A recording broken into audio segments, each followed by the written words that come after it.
আসসালামু আলাইকুম। কেমন আছেন সবাই? আশা করছি ভালো আছেন। আমিও ভালো আছি।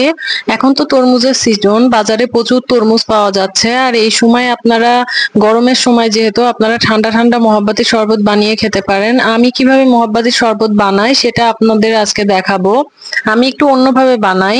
সো সেটাই দেখাবো। এই তো দেখছেন প্রথমে এক ফালি তরমুজকে নিয়ে নিয়েছি। নিয়ে এটা ছোট ছোট টুকরো করে কেটে নিচ্ছি। যেহেতু আমি এটা ব্লেন্ড করে বানাই এই জন্য তরমুজটাকে একদম ছোট ছোট টুকরো করেই কেটে নিতে হবে। এই তো দেখছেন আমি পুরো তরমুজকে একদম ছোট ছোট পিস করে কেটে নিচ্ছি। আর অনেকে মহাব্বাতি শরবতটা বানায় তরমুজটা আস্ত আস্ত রেখে দেয়, সেটা আমার কাছে মোটেও ভালো লাগে না। এই জন্য আমি একদম এভাবেই বানাই, আর আমার ফ্যামিলির মানুষও এভাবে পছন্দ করে।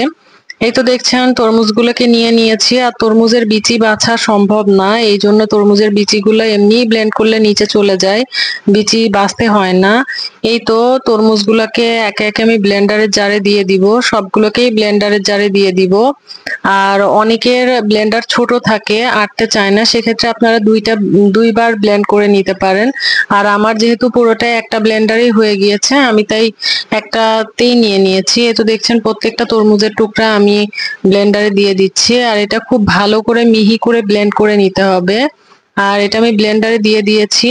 আর এই তো দেখছেন আমি এটাকে খুব সুন্দর করে ব্লেন্ড করে নিয়েছি, এটা একদম মিহি হয়ে গিয়েছে। আমার কাছে এরকম একদম মিহি করা শরবত এরকমই ভালো লাগে, দানা দানা রাখলে সেটা মোটেও ভালো লাগে না। এই তো শরবত এর জন্য তরমুজটা ব্লেন্ড হয়ে গেল। এবার এর মধ্যে দিয়ে দিব একে একে রুহ আফজা।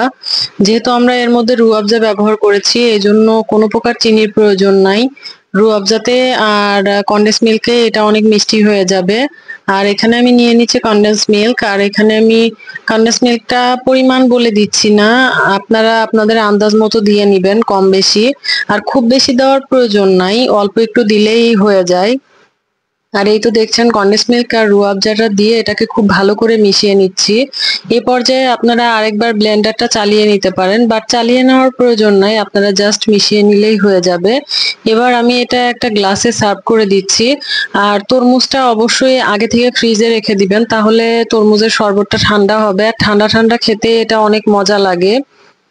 আর এই তো দেখছেন আমি গ্লাসে সার্ভ করে দিয়েছি, আর এর মধ্যে দুইটা করে আইস কিউবও দিয়ে দিয়েছি। আর একটুখানি তরমুজ দিয়ে এটা গার্নিশ করে নিয়েছি। আর এই তরমুজের এই মহাব্বাতি শরবতটা আমার কাছে খুবই ভালো লাগে। অনেকে বানাই দানা দানা রেখে দেয় তরমুজ আর দুধ মিশিয়ে দেয়, সেক্ষেত্রে মোটেও ভালো লাগে না। আপনারা আমি যে রেসিপি দিলাম এভাবে বাসায় একবার ট্রাই করে দেখবেন, অনেক মজা লাগে। আর সবাই বাসায় বানালে আমাকে অবশ্যই জানাবেন কেমন হলো। সবাই ভালো থাকবেন, আমার চ্যানেলের পাশে থাকবেন। আল্লাহ হাফেজ।